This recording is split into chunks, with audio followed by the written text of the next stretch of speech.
Queridos irmãos e irmãs, na quarta-feira santa, tradicionalmente meditamos a traição de Judas, um dos 12 apóstolos, um daqueles que durante 3 anos dividiram a vida com Jesus, que tiveram seus ensinamentos mais íntimos, que presenciaram seus milagres. É um escândalo que um apóstolo tenha traído Cristo. E nós podemos nos perguntar, como isso foi acontecer? Jesus diz que tudo isso estava anunciado na Escritura. Mas o fato de que estivesse anunciado na Escritura não anula a liberdade que cada um tem. Ou seja, a Escritura anuncia porque viu de antemão aquilo que livremente Judas faria. Como isso chegou a acontecer? Isso chegou a acontecer do mesmo modo como acontece em todos os pecados mais graves, através de um impulso irrefletido. Ou seja, víamos na segunda-feira como Judas se incomoda com o fato de que Maria em Betânia unja os seus pés com um óleo de valor altíssimo, diz que aquilo se deveria dar aos pobres. Ou seja, ele se incomoda com a glória de Cristo. Ele começa a olhar Nosso Senhor de uma maneira crítica. Ele começa a murmurar no seu íntimo contra Ele. E esta brecha acaba sendo o canal de entrada para todo tipo de pensamento assassino, destruidor. Vamos ver se ele mesmo é o Messias.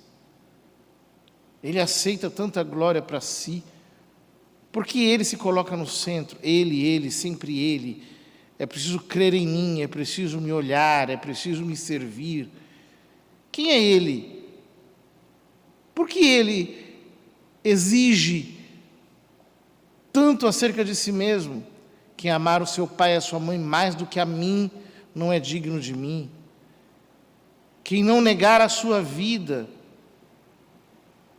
e me seguir não é digno de mim. Quem coloca a sua mão no arado e olha para trás não é digno de mim. Por quê? Ele se coloca assim, de maneira tão enfática no centro. E então Judas começa a sentir aversão, raiva por Nosso Senhor e simpatia pelos fariseus. Ele começa a entender o lado dos sumos sacerdotes do templo, dos mestres da lei, dos saduceus, até que, meio que sem perceber como,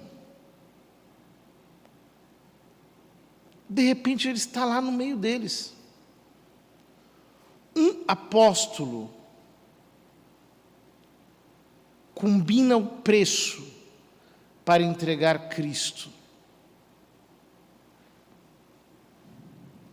como se fosse um negócio, uma mercadoria, uma chantagem, qualquer coisa criminosa.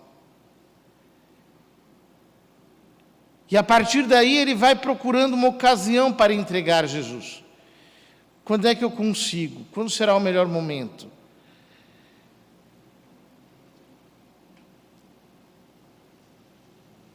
Ele vai à Santa Ceia.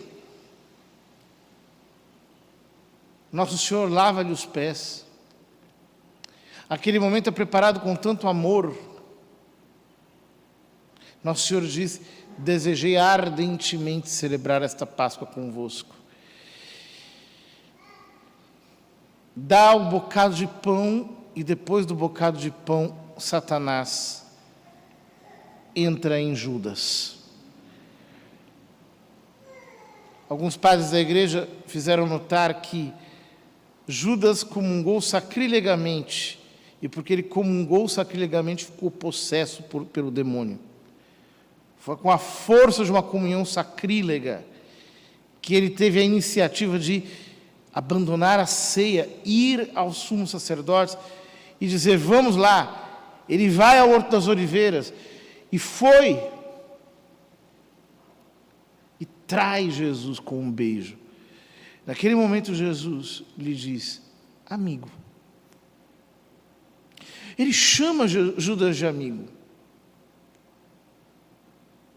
É muito interessante que Jesus chama Judas de amigo quando este lhe manda para a cruz,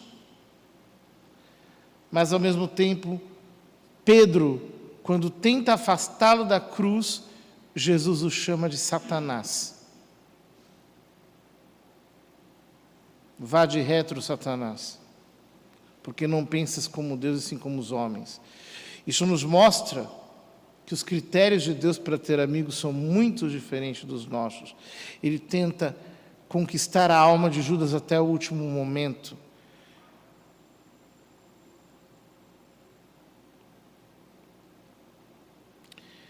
Então, nosso Senhor é preso. Ele é vítima de um processo ilegal, é condenado.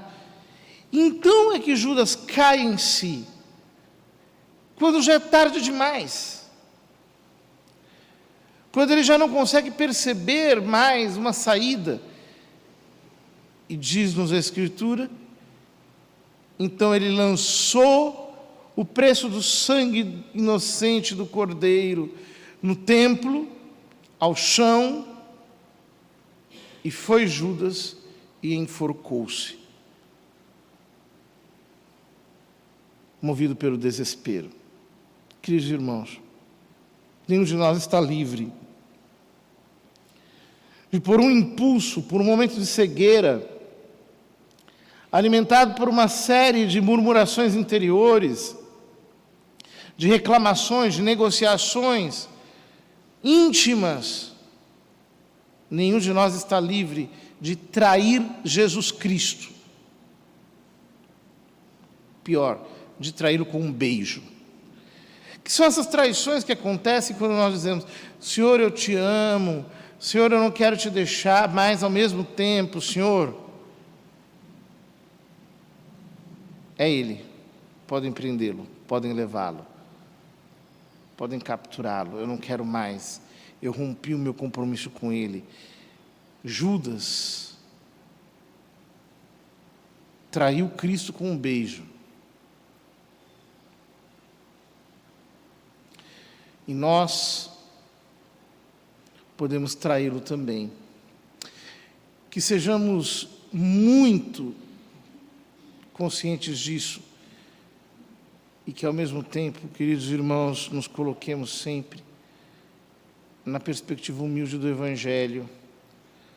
Eu não posso negociar a minha fidelidade, mesmo que isso me custe muitos sacrifícios na minha vida. Eu preciso converter-me e tenho que ser fiel até a morte.